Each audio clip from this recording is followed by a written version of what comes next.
오늘은 인생의 세찬 광야에 내몰릴 때라고 하는 제목을 가지고 함께 은혜를 나누고자 합니다. 오늘 은혜의 말씀을 나누기 전에 한 가지 시를 여러분과 함께 좀 읽기를 원하는데, 이 시는 서울 연세의료원이죠. 우리가 잘 아는 세브란스 병원 심장, 혈관 병동 병실에 걸려있는 이름 모를 작자미상의 기도문이라고 합니다. 이 기도문이 상당히 유명한 기도문인데, 심장혈관의 병원에 입원한 환자들이 얼마나 참 절체절명의 위기 가운데에 있는 어떤 환자도 많이 있지 않겠습니까? 그 입원 환자들에게 큰 위로와 용기를 더해주고, 오고 가는 모든 사람들이 그것을 이제 보면서 신앙적인 어떤 도전을 받게 되는 그런 시입니다. 여러분과 제가 같이 번갈아 가면서 같이 한번 시를 읽어보도록 하겠습니다. 제가 먼저 읽고 그 다음은 여러분이 한 목소리로 함께 읽어주시면 감사하겠습니다. 하나님, 때때로 병들게 하심을 감사합니다. 고독하고 외로운 것도 감사합니다. 그것은 하나님과 가까워지는 기회가 되기 때문입니다. 일이 계획대로 안 되도록 틀어주신 것도 감사합니다. 그래서 저의 교만이 깨지기 때문입니다. 돈이 떨어지고 사고 싶은 것도 마음대로 못 사게 하신 것도 감사합니다. 눈물 젖은 빵을 먹는 심정을 이해하기 때문입니다. 자식들이 공부를 기댈 만큼 안 하고 아내가 미워지고 어머니와 형제들이 짐스러워질 때도 감사합니다. 그래서 그들이 저의 우상이 되지 않게 하기 때문입니다. 때로는 허물을 느끼게 하고 때로는 몸이 늙고 아프게 하심도 감사합니다. 그러므로 인하여 영혼을 사모하는 마음을 가지기 때문입니다. 불의와 부정이 득세하는 세상에 태어난 것도 감사합니다. 하나님의 의를 사모하기 때문입니다. 제게 잘못하고 저를 비방하는 사람들이 있게 하심도 감사합니다. 그럴수록 더욱 겸손해지고 더욱 노력하기 때문입니다. 오늘 밤 잠 못 이루고 뒤척이게 하신 것도 감사합니다. 그래서 병들고 고통받는 이웃들을 위해 기도할 수 있기 때문입니다. 우리 한 목소리로 함께 읽겠습니다. 하나님, 그럼에도 불구하고 제게 감사할 수 있는 마음을 주신 것을 더욱 감사합니다. 여러분 무엇을 느끼십니까?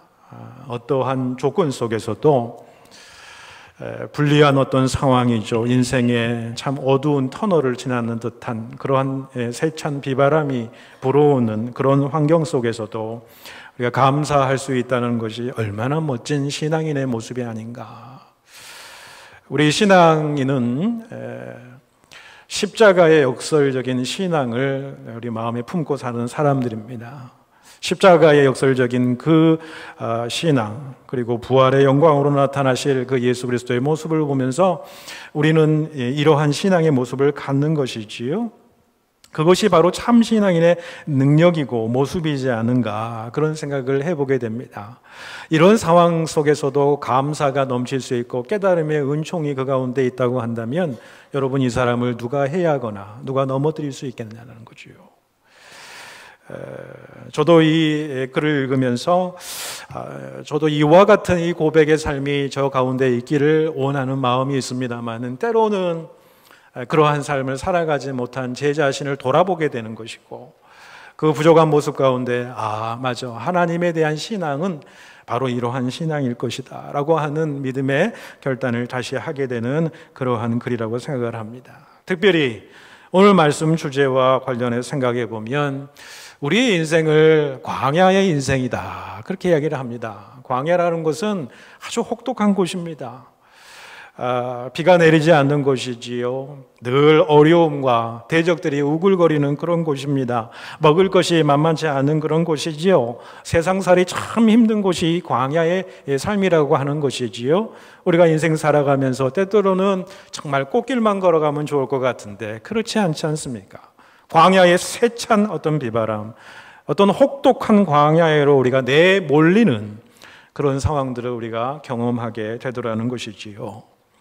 여러분, 이 시가 이 감사의 조건으로 이야기하는 것들 보세요. 사실은 인생의 세찬 광야로 내몰린 삶의 모습이 아닙니까? 여러분, 병드는 것, 이게 무슨 감사의 조건입니까? 여러분, 인간이 고독합니다. 외롭습니다.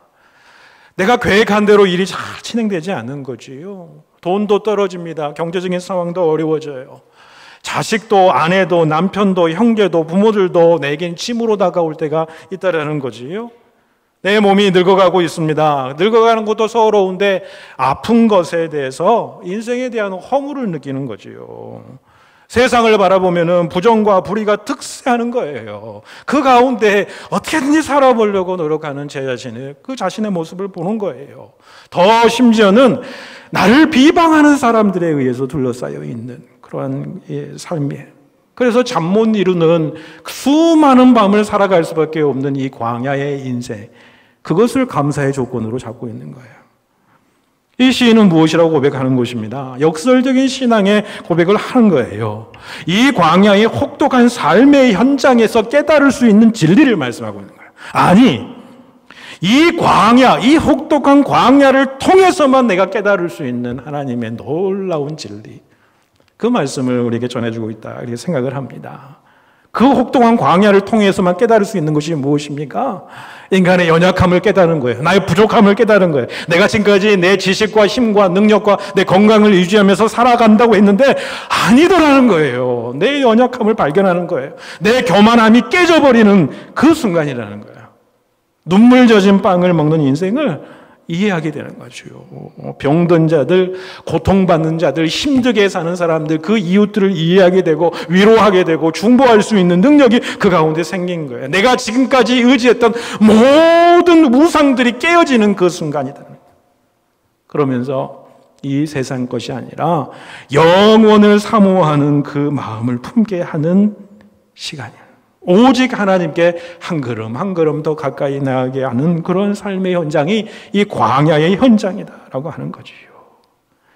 저는 오늘 메시지가, 오늘 본문 말씀을 통해서 주신 메시지가 바로 이러한 메시지, 이러한 진리라고 생각을 합니다.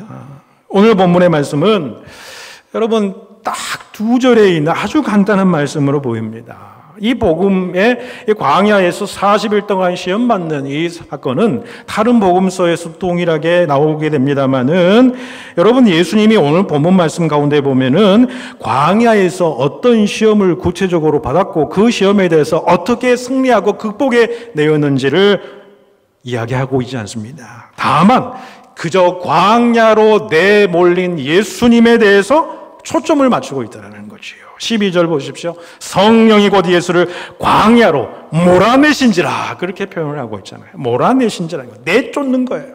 강하게 내쫓는 거지. 여러분, 마가가 우리에게 이야기하고 싶은 그 의도는 무엇일까요? 마가는 우리의 인생길은 광야의 길을 반드시 겪게 되어 있다는 것을 보게 돼요. 우리 인생의 인생길은 파도가 날마다 계속해서 밀물처럼 밀려오는 것처럼 온갖 시험과 역경과 광야의 그 삶을 겪게 되어 있다는 거예요. 그래서 우리의 인생을 살아가는 인생은 광야는 피해갈 수 있는 것이 아니라 우리가 맞닥뜨려야 되고 통과해야 될 장소임을 우리에게 말씀해 주고 있다는 거죠. 여러분, 믿음의 위대한 모든 선진들 보십시오. 아브라함, 믿음의 조상이 되기까지 여러분 얼마나 그 힘든 광야의 삶을 살아가야 했습니까? 여러분, 모세는 어떻습니까? 하나님의 구원의 역사, 한 민족을 이끌어내라고 하는 하나님의 구원의 역사를 이루기 위해서 무려 미디안 광야에서 40년의 광야 생활을 그가 겪게 되지 않습니까? 출애굽한 이스라엘 백성들을 보세요. 광야 40년 동안 훈련받습니다. 세례 요한은 어떻습니까? 예수의 길을 예배하라고 어떻습니까? 어렸을 때부터 메뚜기와 석청을 모으면서 광야에서 예수의 오심을 기다리며 살았던 그런 사람이었어요. 오늘 본문의 예수님도 이 40일의 광야 생활을 하신 다음에 오늘 공생애가 시작이 된 것을 보게 됩니다. 누구나 인생의 광야를 통과할 수밖에 없는 것을 보여주고 있는 거지요. 자, 그러면 여기서 우리는 질문을 해야 됩니다. 인생의 광야가 다 우리 인생 가운데 온다고 한다면 어떻게 이 인생의 세찬 광야를 맞이해야 할 것인가라고 하는 질문이죠. 사실 인생의 세찬 광야는 때때로 너무 혹독합니다. 그래서 그 광야 생활에서 우리가 시험에 들고 넘어지기도 하지요. 유혹에 빠지기도 합니다. 부정적인 마음이 생기는 거지요. 불평하고 원망하는 마음이 생기는 게 오히려 자연스러울 수도 모르겠어요. 여러분 출애굽기 15장에 보시면은 이스라엘 백성들이 출애굽한 다음에 여러분 홍해를 건너는 놀라운 역사가 이루어지거든요. 그 홍해를 걷고 넘어서게 되니까 모든 백성들이 어떻게 했습니까? 손에 소고를 쥐고 찬양하면서 몸을 막 흔들면서 하나님을 찬양했단 말이죠. 그런데 그러한 기쁨도 감격도 3일을 못 넘기더라고요. 물이 없는 수르 광야를 이렇게 지나가게 되는데 물을 마실 수가 없는 거예요. 음식을 먹을 수가 없는 거예요. 드디어 3일간의 마라에 이르렀는데 마라에 보니까 샘이 있어요. 물이 있을 거라 생각했는데 그 물을 마셔보니까 써가지고 물을 마실 수가 없는 거예요.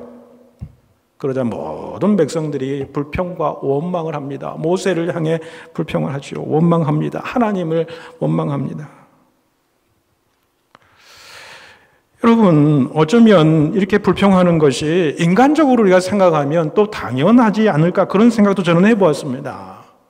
당장 지금 마실 물도 없습니다. 먹을 것도 없어요. 목이 지금 타들어가고 있는 상황입니다. 배가 고픈 그런 상황이라는 거예요. 그러면서 여러분, 인간의 육신이 양식이 들어오지 않으면 어떻습니까? 이게 참기가 참 힘든 거지요. 옛날 먹었던 그 애굽에서 먹었던 음식들이 생각나지 않겠어요? 당장 내일 죽더라도 오늘 먹을 것을 먹고 싶은 것이 사람 인간이 아니겠습니까? 그래서 우리나라 옛날 속담에 먹고 죽은 귀신 때깔도 좋다라고 하는 표현이 있지 않습니까? 그러니 여러분, 불평 안 할 수가 있습니까?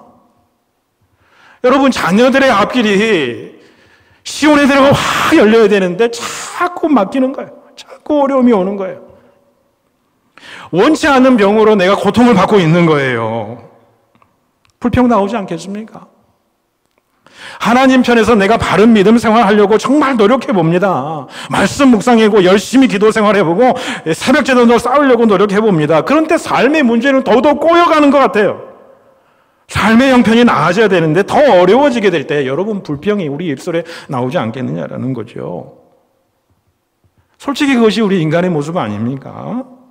광야로 내몰리게 될 때는 가장 먼저 나오는 것이 우리 입술의 불평입니다. 원망입니다.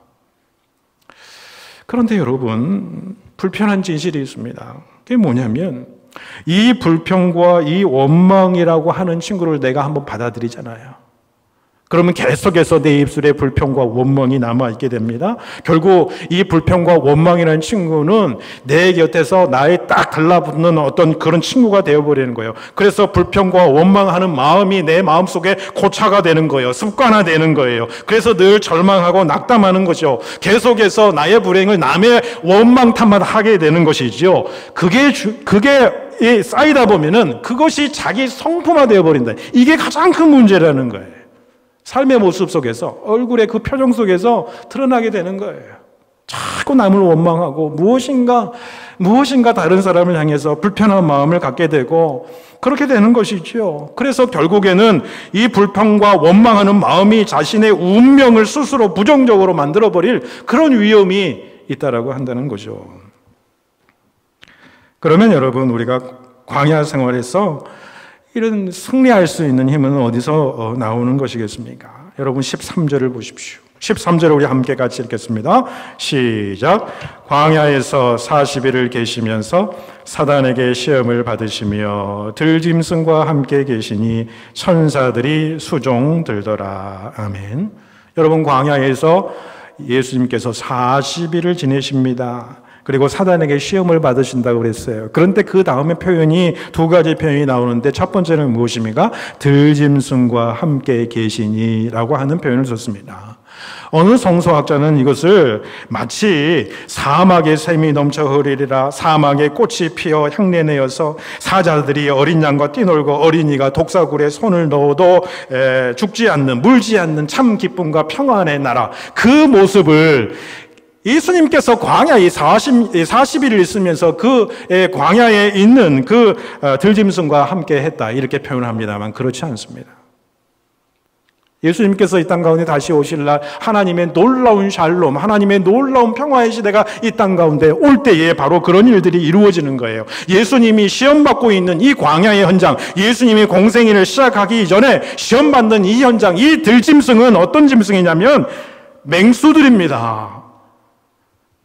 물어뜯으려고 하는 맹수들이에요. 표범이에요, 사자예요, 곰이에요, 멧돼지예요, 자갈이에요, 전갈이에요, 독한 뱀이라는 거죠. 그런데 이런 위험으로부터 하나님께서 40일 동안 예수님을 보호하셨다, 그런 말씀입니다.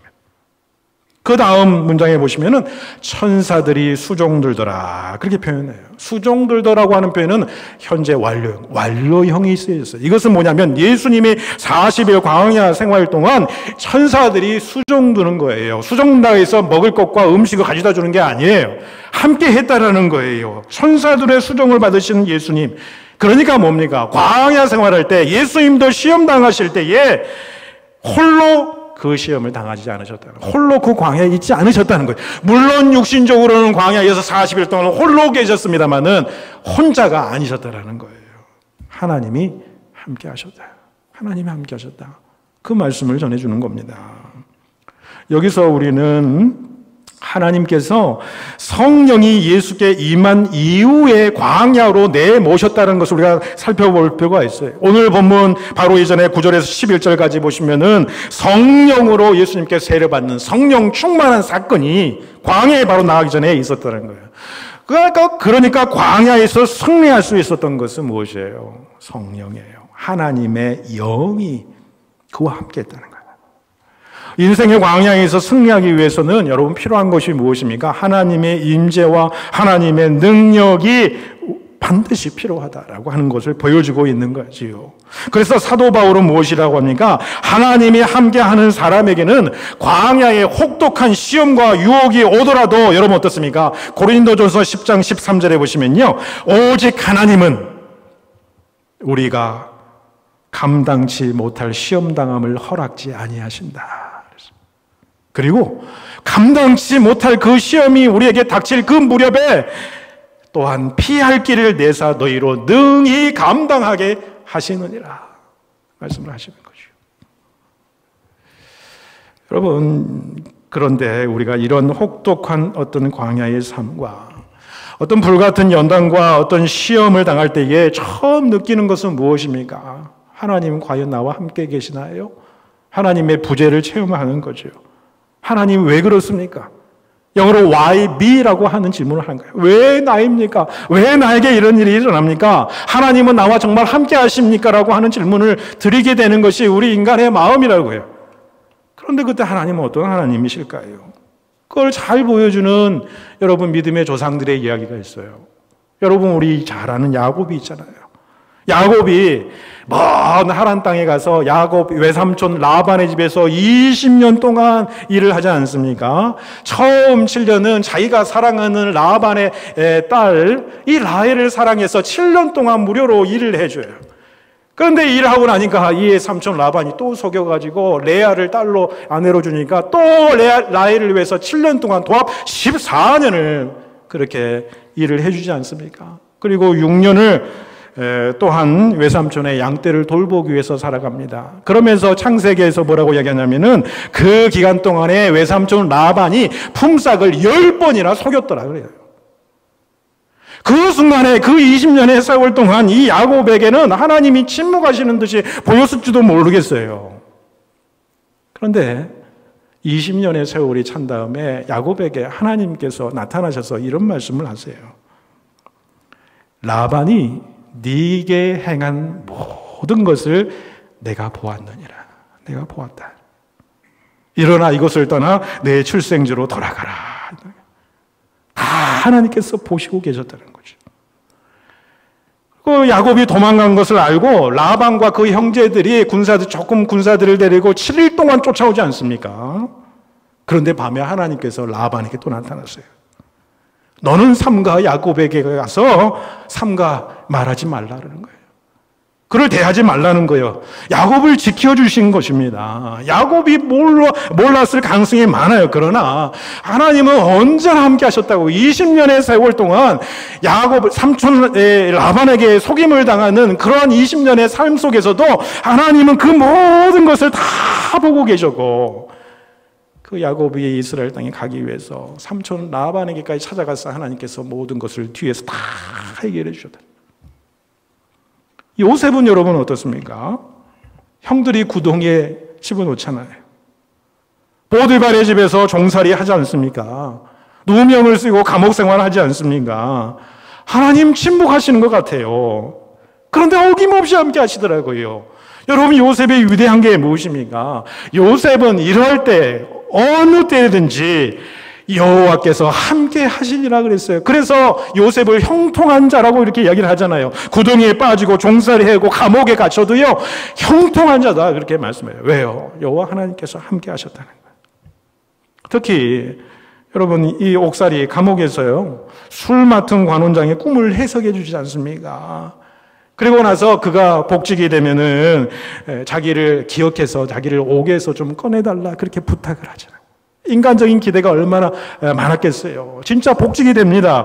그런데 그 술 맡은 관원장이 복직이 되어 2년이 지나도록 아무런 소식이 없습니다. 잊어버린 거죠, 사람은. 그런데 하나님은 잊지 않으셨습니다.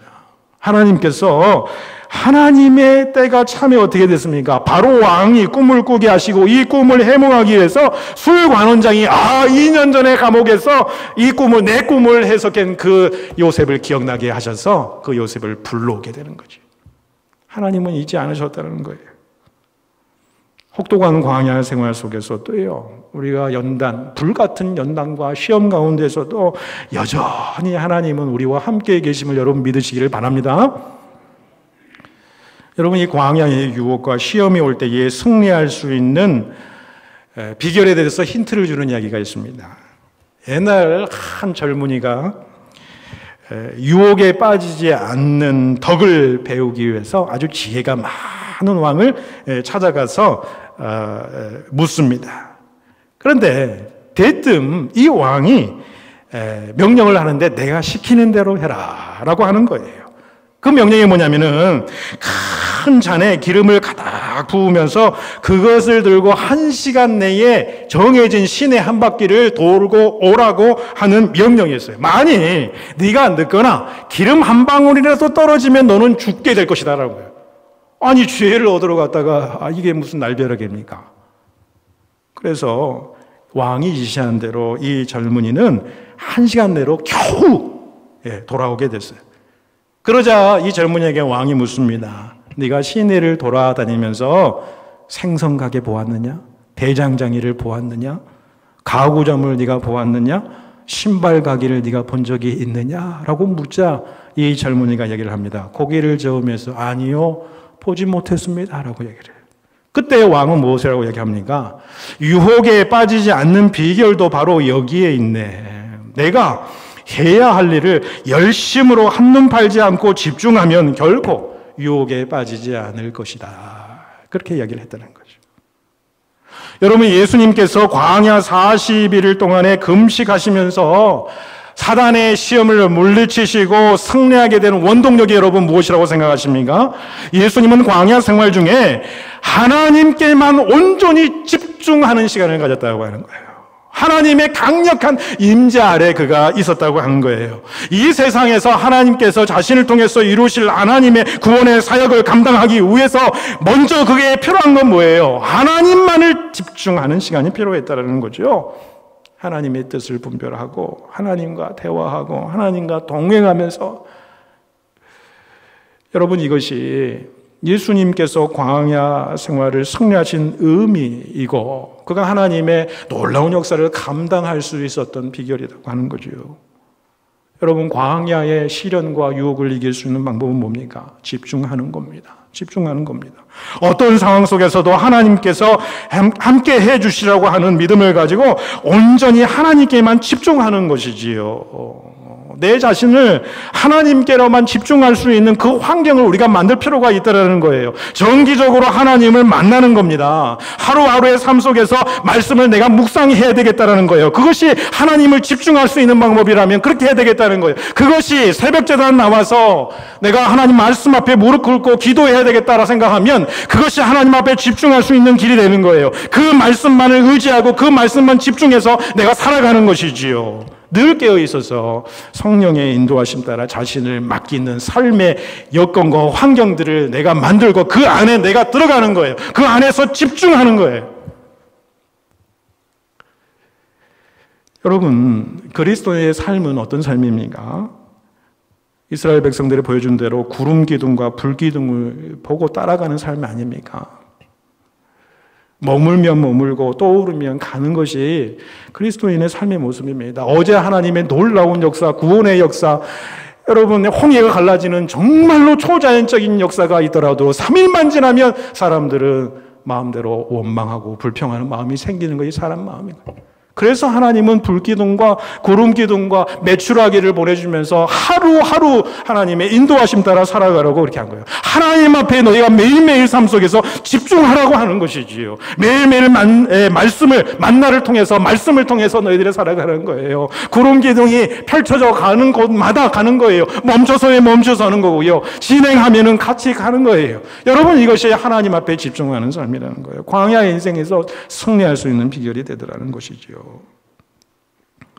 여러분, 이스라엘 백성들이 40년 광야의 삶을 어떻게 하나님께서 함께 하셨는가를 상징적으로 보여주는 말씀 한 구절이 있는데 참 이 말씀 볼 때마다 좀 신기합니다.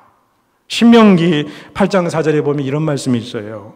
40년 동안에 네 의복이 헤어지지 아니하였고 내 발이 부르트지 아니하였느니라. 그렇게 하나님 말씀하시더라고요. 이스라엘 40년 광야 생활에서 그들의 생존의 유일한 해답이 무엇이? 하나님의 은혜구나. 은혜가 아니고서는 이루어질 수 없는 것을 이야기하는 거예요. 하나님이 너희들의 삶의 주인이다라는 것을 보여주고 있는 거지요. 내 능력으로, 내 경험으로, 내 지식으로 내가 살아보고자 하는데 아니라는 거예요. 하나님의 은혜로 내가 살아왔다라는 것을 그들이 고백하게 되더라는 거예요. 여러분, 우리가 가진 생명, 우리가 가지고 있는 건강, 먹고 마시는 모든 문제, 우리 자녀들, 이 모든 것이 다 하나님으로부터 온 거 아니겠습니까? 오늘 우리가 이 자리에서 이렇게 기쁨으로 감사함으로 예배드리는 자리에 있다고 한다는 거 여러분 하나님의 은혜예요. 그 무엇으로 우리가 설명할 수 있겠습니까? 여러분, 혹독한 광야 생활 같은 포로 생활, 바벨론 포로 생활 70년을 이미 예견하고서 여러분, 이 혹독한 광야 생활을 지낼 이스라엘 백성들에게 이사야 선지자를 통해서 하나님께서 주시는 말씀이 무엇입니까?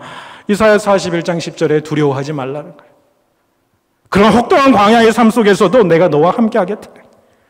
놀라지 말라. 나는 너의 하나님이 됨이니라. 내가 너를 굳세게 하리라. 참으로 너를 도와주리라. 의로운 오른손으로 너를 붙들리라.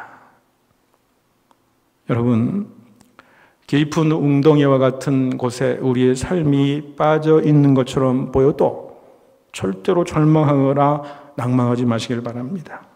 미디안 장사꾼을 지나게 하셔서 요셉을 웅덩이에서 건져주셨듯이 우리를 건져줄 줄로 믿습니다. 사망의 음침한 골짜기 같은 것, 인생의 험한 파도를 만나고 뜨거운 시험과 불꽃을 통과하고 여러분 계십니까? 거기에도 하나님께서 함께 계실 줄로 믿습니다.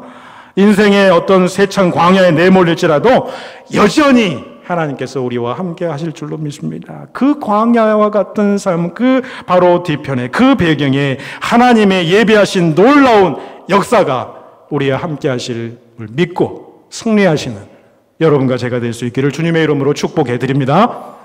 기도드리겠습니다.